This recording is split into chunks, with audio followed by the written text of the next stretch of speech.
مولا والمن أراد الإمام فحلوه ولو وفقه مما خلقوه ولو شاء يطيعه جميعا ورفعه مسموع kutazama kwa watu watakuwa lakini angalau watakia dini angewataka wote kuongoka waliongoka lakini kuna kidai wakiingia miji alizoziweka Allah subhanahu wa ta'ala watu wao wachague Mungu ambaye ni mmoja na mshirika aliyemtuma Mtume Muhammad sallallahu alaihi wasallam rahmatan lil alamin. Uislamu unafahamu ya kwamba kuna kitabu kimoja ambacho ni kitabu cha Imam Malik, hicho kitabu cha hadithi kilianza kuandikwa katika ulimwengu wa huyo. Riwaya ya Yahya al-Laythi, riwaya ya Yahya al-Laythi. Uislamu unafahamu ya kuwa Imam Malik ndio muasisi wa madhhabu Malikia, ndio mwanzilishi wa madhehebu ya Malik, ambayo madhehebu imezagaa katika nchi nyingi kama Afrika ya Magharibi na pia Asia ya kusini. Ndio madhehebu imezagaa makubwa kule.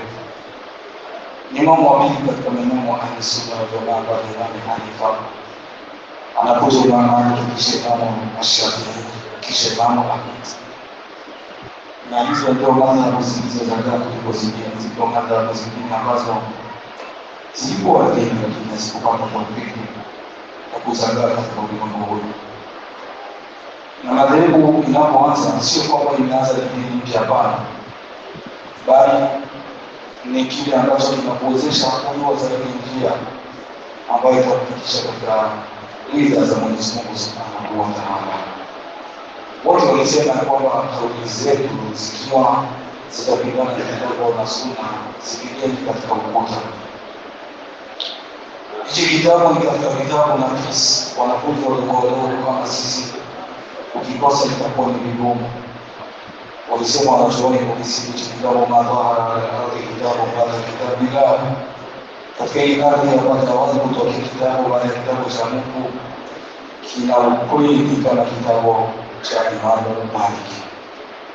Ndugu zangu Waislamu, mnafahamu ya kuwa tunasoma babu al-Quds, mlango wa nyakati, na tunaposoma mlango wa nyakati ni kwamba tunamaanisha swala, kwa sababu swala hii ni swala inayokuwa na vitu vingi, inatanguliwa na sharti, kisha zinakwenda nguzo, kisha zinakwenda wajibu, kisha zinakwenda sunna, kisha zinakwenda vitu ambavyo vinaitwa matendo.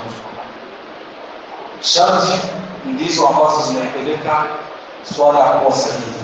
Sharti kama ukiswali sana kabla ya wakati wake Mungu akubali, na ukiswali sana baada ya wakati wake Mwenyezi Mungu anakupa madhambi. Ukiswali swala haina nguvu, Mwenyezi Mungu akubali. Ukiswali swala haukuvaa nguo ila ndio Mwenyezi Mungu hakubali. Ukiswali swala bila kuelekea kibla Mungu hakubali, kwa sababu yote ni sharti za swala. Kwa hiyo hizi sharti za swala ndio zinatangulia sana kabla ya swala ya au uweko. Kisha kuwa sasa swala inatazama nguzo 14, ni lazima usimame, ni lazima hiyo swala yako usome sura al-Fatiha, lazima urukuu, lazima ufanye hizo nguzo zinapatikana ndani ya swala. Na kuna vile ambavyo ni wajibu hadi kuswali, lakini ukiwa umetekeleza kimoja katika hivyo utalipia. Kama mtu akiswali kisha akasahau mkao wa kwanza katika swala ya swala za rakani, umesahau tahiyatu ya kwanza kwa sababu tutaiona zaidi. Mwenyezi Mungu Subhanahu wa Ta'ala anakutaka utumikie jambo. Utasujudu sijda mara hii, utasujudu kabla ya sala au baada ya sala, mlango wake utakuja baadaye. Kwa hiyo hii ni watu katika wajibu swala. Mtu akisahau kusema Allahu liman hamida, akasema Allahu akbar wakati atakasema Allahu liman hamida, atalazimika kulipia, atalazimika. Hii yote ni wajibu. Swala hizi wajibu zikitoka, kuna vitu vinaitwa sunna na swala.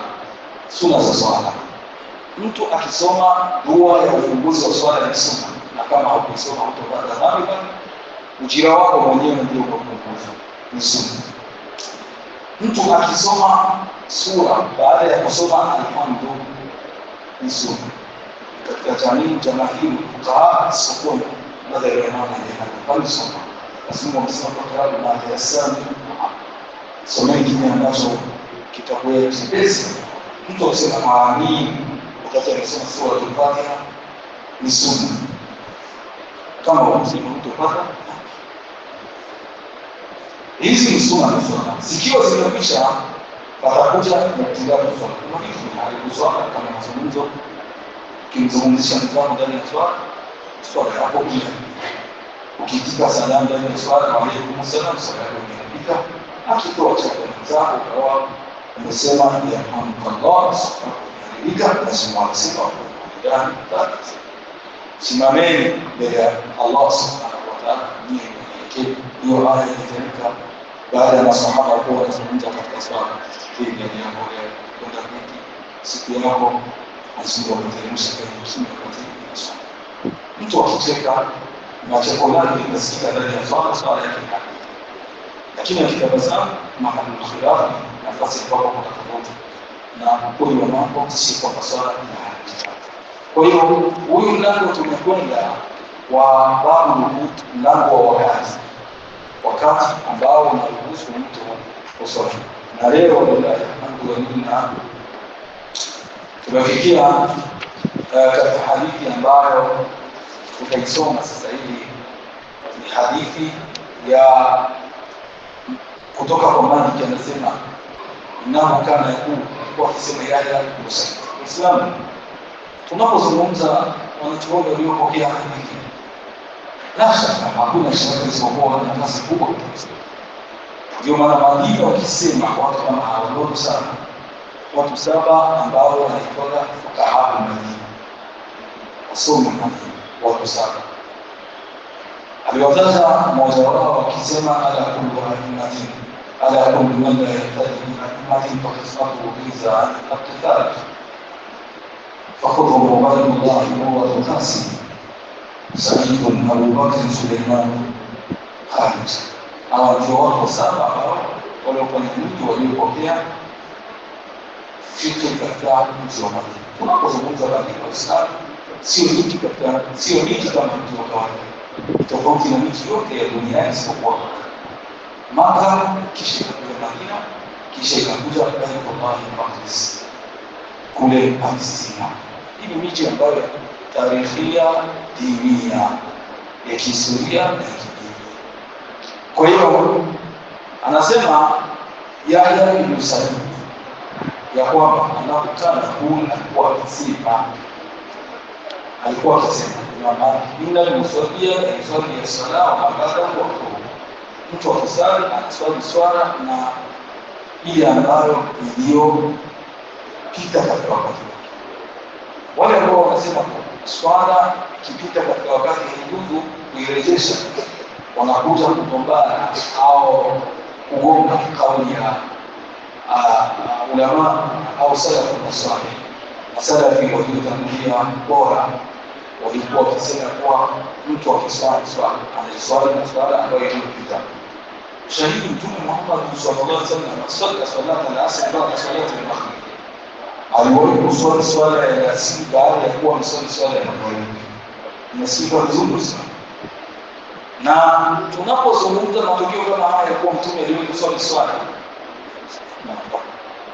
Mtume aliwahi kuswali swala ya asili baada ya swala ya maghrib, ni dalili ya kuwa kuna kauli inayodhihirisha mtu kuswali swala baada ya wakati wake kutoka. Mtume Muhammad sallallahu alaihi wasallam mwaka wa 5 kuna vita ilikuwa vita ya Ahzab, makundi ya Waarabu yalikuwa kutoa Mtume Madina, anasema lazima atoke, anafanya fujo na usumbufu. Walitoka katika miji yote ya Kiarabu wakaungana, na kuna Wayahudi waliosapoti Mtume Muhammad sallallahu alaihi wasallam. Akhadha idafa ya Madina 19 yawman, alikuwa akilinda Madina na kutetea siku 19 anazio siku Madina, chimba mahandaki ya Rasulullah. Alichimba mahandaki ya Rasulullah malengo ni kuzuia riziki. Ndugu zangu Waislamu, akawa baada ya siku 19 ameondoka Quraysh. Alipoondoka hapo Mtume, wallahi la akhzuana Quraysh, wallahi la akhzuana Quraysh, wallahi la akhzuana Quraysh. Na hapa hivi sasa mimi nitashambulia Quraysh. Walikuwa wanasikia hivi sasa mimi nakwenda kushambulia hivi kushambulia. Rasulullah sallallahu alaihi wasallam katika vita hiyo alisahau kusali swala ya lazima kwa kushughulishwa kuzuia makombora ya wale Quraysh. Mtume Muhammad sallallahu alaihi wasallam akasimama baada ya swala magharibi akaswali lazima, kisha akasema shabaluna swala mala Allah kubura kunara, Mwenyezi Mungu ajaze makaburi yao moto, shabaluna salati al-usra, wamejishughulisha na swala ya asili. Akaiswali swala ya asili. Mswali swala ya asili ni kwa majibu ya wale ambao wanajizisha kuswali swala ya magharibi mara mbili, yanakwenda kugonga haya kitendo cha Mtume na kauli ya Mtume Muhammad sallallahu alaihi wasallam. Mfano, mtu yeyote akichelewa swala ya Isha, akichelewa swala ya magharibi akakuta wanaswali ya Isha, ziko kauli kama ni kumsheni ziko kauli kama narudi ili swala ya kutoka kila siku ile kwa mtu akichelewa swala ya magharibi akakuta wanaswali swala ya Isha, kuna kauli ya kwanza ni kuswali ya Isha, kisha ukimaliza kuswali ya Isha unaswali magharibi, kisha tena unaswali ya Isha. Na maana ile Isha ya kwanza sio fana, lakini kauli inakuja kugonga kauli ya Mtume Muhammad sallallahu alaihi wasallam alipozungumza Rasulullah sallallahu alaihi wasallam akisema la salata yaumi marataini, kuna swala katika siku moja. Yaani huyo mmoja kuswali ya dhuhuri mara mbili wala magharibi mara mbili haijuzu. Sawa sawa. Kisha kauli ya pili ni kauli ya wewe kuswali umediriki na Isha, lakini magharibi hujaiswali. Imamu kwa swali ukaswali ya kwanza magharibi 3, ukatoa salamu, ukafika unamfuata imamu kwa ile kwake ni aina kwako inakuwa ya kwanza unaswali nayo. Sawa sawa. Na hii kauli inaonekana ni kauli ya Mtume Muhammad sallallahu alaihi wasallam, kabla imamu fakabiri. Imamu akisema takbira na wasema akirukuu, akisujudu, sio yaani kile ambacho kufanya imamu na wewe unafanya ni kauli ya kusema utoe salamu kisha umfuate imamu amesimama. Yeye imamu amesimama, wewe unakaa chini unatoa dua. Sawa, unakuja kumkabili kwa sababu Mtume amesema ikamkabili imamu fakabiri, imamu kutoa takbira na utoa. Hapa inatubakilia kauli moja ya kuswali ya Isha, kisha baada ya Isha tuswali magharibi, kwa sababu Mtume aliswali magharibi, aliswali ya asili baada ya kuwa kuswali magharibi, na hayo yanapatikana katika kitabu Taysirul Alam cha Sheikh Abdurrahman Al-Bassam juzu la kwanza. Kwa hiyo ndugu zangu Waislamu, hapa wanazungumza wanachuoni ya kwamba Muhammad anasema ya kuwa mtu yote atakaposwali akumbuke na ile swala aliyoiacha iliyopita nayo maisani. Una haja, una uwezo wa kuiacha swala kwa madai ya kuwa imeshatoka katika wakati wake. Haya ni maneno aliyozungumza. Wakala Yahya qala Malik man adraka al-waqta wa huwa fi safar, من أدرك الوقت وهو في سفر فأخر صلاة ساهيا أو ناسيا حتى قدم على أهله، إنه إن كان قدم على أهله وهو في الوقت فليصلي صلاة المقيم. Yeyote atakayediriki wakati wa swala uko safari, unapata uko Kirundo, swala ya dhuhuri imekukuta Kirundo, wewe msafiri. Ilipokukuta Kirundo ukasema hapana, madama mimi msafiri, acha nishuke ukashuka mpaka umefika Bujumbura baada ya saa 10. Kumbuka swala ya dhuhuri imekukuta Kiruni, swala ya asiri imekukuta njiani, bado uko msafiri. Lakini umefika saa 10, umefika Bujumbura kama safari, na safari yako imeharibika, safari yako imekwisha, na hukumu ya kuwa msafiri hukumu yake imeondoka. Unafanyaje? Umeelewa vizuri? Hata kabla ya kuhidi na kukumbushana au kusomeshana hii masala, tugusi kwa sababu Uislamu kuna vitu ambavyo vinampelekea mtu kuchelewesha sala na kutanguliza sala. Hii lugha inasikika vizuri. Kuchelewesha sala, adhuhuri kuipeleka alasiri. Hapo unaichelewesha sala, unaipeleka wakati gani? Au kutanguliza sala na alasiri kuileta adhuhuri. Imo katika mbili hiyo. Mtu yeyote akisafiri, mathalan zamani kwa tunasafiri tunapita Kigali tunakwenda, ukifika Gatuna ukifika Gatuna mara nyingi tunafika saa 7. Ukifika pale saa 7 inajuzu uswali ya dhuhuri na uswali la asiri. Sasa hapa napo nimefanya, nimeitanguliza swala ya asiri, na sheria inakuruhusu ukienda pia ukaichelewesha sala ya dhuhuri ukaiswali na asiri kama utapata pa kusalia. Nafasi ilikuwa pana nyama wanasimama wanakula wakati kama saa 10 hivyo au saa 11 kama nitakosa kosa. Tuko sawa? Kwa hiyo hizi zote zinatutahadha wakati. Hii na hii yote ni kazi. Na vile tunahukumu katika mtu yeyote ambaye atachelewesha swala ya dhuhuri akaiswali asiri au la asiri akaisali ya dhuhuri, sheria inakubalia kama yuko katika safari. Mtu anahukumiwa msafiri wakati wa dhuhuri kwa sababu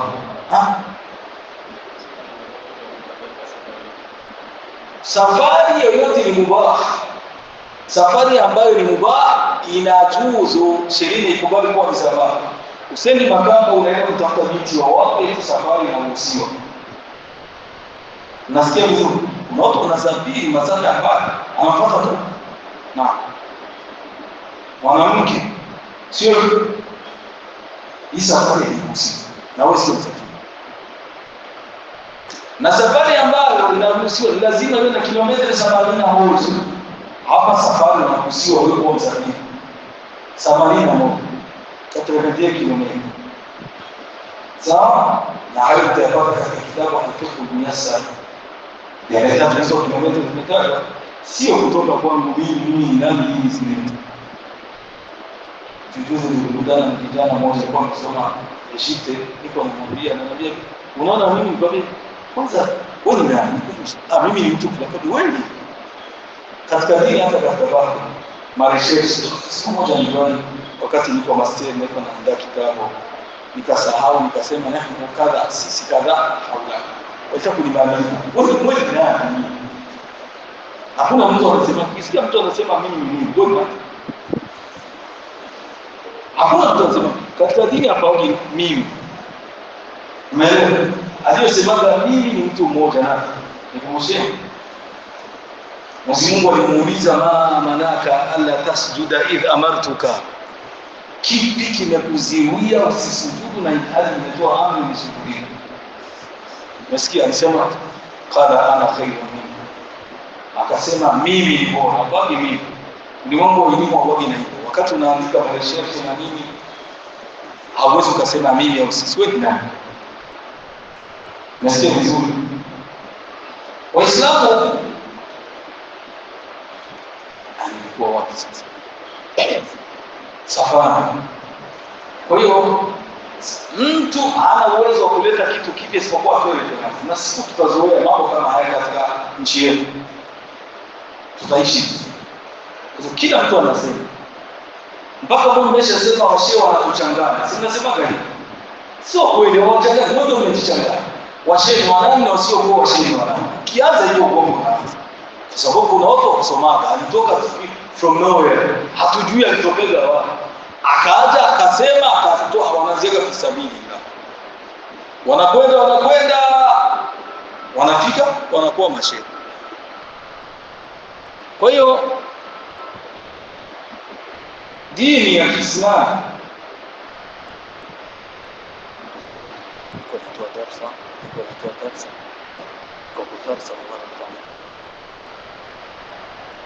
Waislamu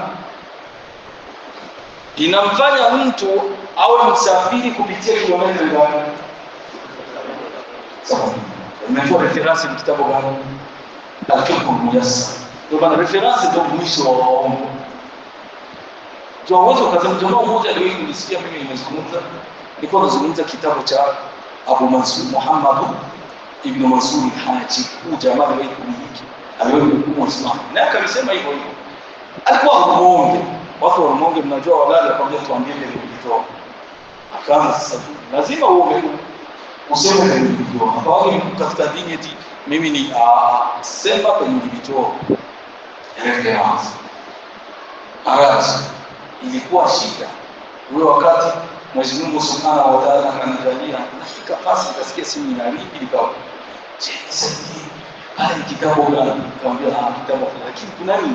Ndio kanambia hapa ni shida kwa Waislamu watukufu. Kilomita 81 ndio zinamuona zinaiona safari kwa safari. Na pia safari mtu anahukumiwa yuko katika safari akitoka kharij al-balad, akitoka nje ya mji wake, akitoka nje ya nini? Ya mji wake. Nje ya mji nilitoa mfano mimi. Mfano leo nimekuja nikafika Bugarama. Na hukumiwa kwa nimeanza safari kwa sababu Bugarama sio mji wangu. Bugarama iko Bujumbura, iko ni washaimiza Bujumbura. Iko majina haya mageni. Hapana mradi kuna tena cha plani sasa. Iko province. Ziko nne tu. Tuko Bujumbura, iko Muhumuza ndio. Hapo basi. Kwa hiyo ukitoka nje ya mji wako unahukumiwa wewe ni msafiri.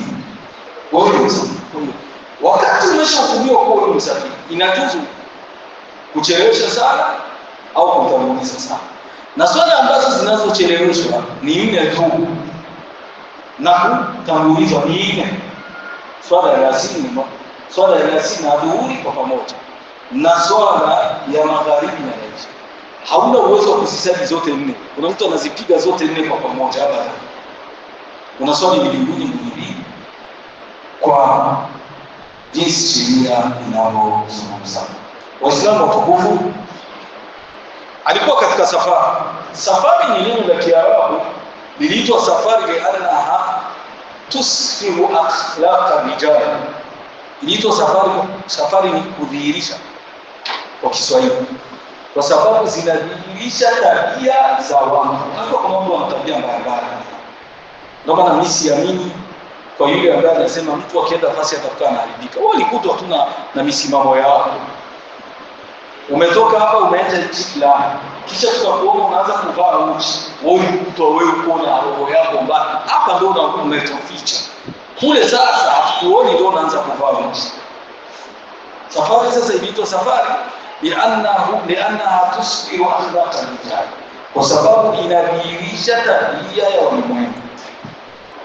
Tabia za watu. Unatoka hapo unakuta watu wamioni na kunywa pombe. Unatoka hapa watu wamioni unazini. Unatoka hapa unakuta watu wamioni unafanya mambo ambayo Firauni hajawahi kufanya kwa sababu watu hawako. Kwa hiyo safari alidiriki wakati wa swala umemdiriki mtu fa akhara swala, akachelewesha swala sahiyan, amesahau. Kusahau. Neno kusahau Uislamu katika dini kuna hukumu yake. Mwenyezi Mungu amesema Rabbana la tu'akhidhna in nasina au akhtana.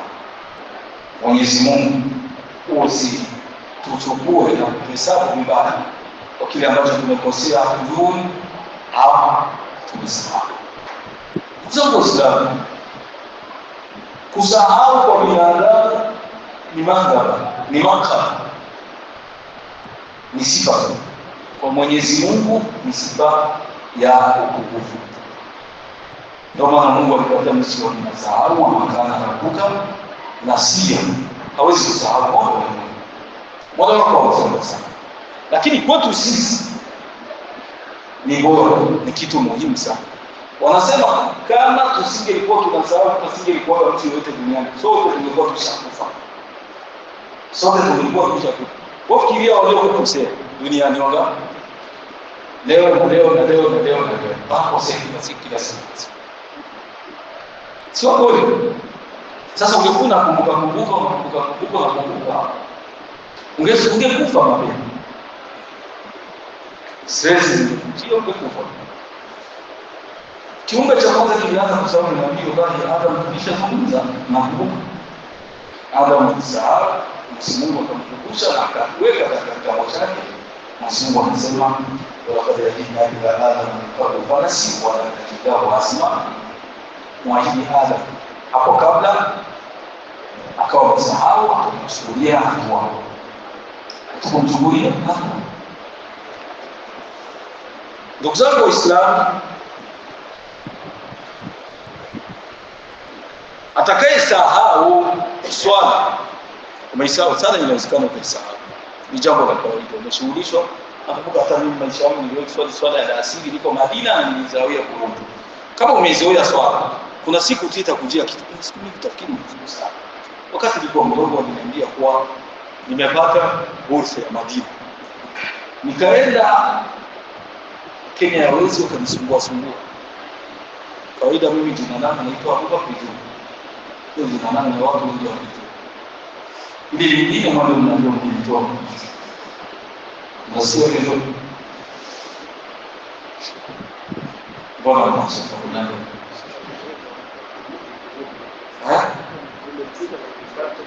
Hivi sana niliona kwa hivyo.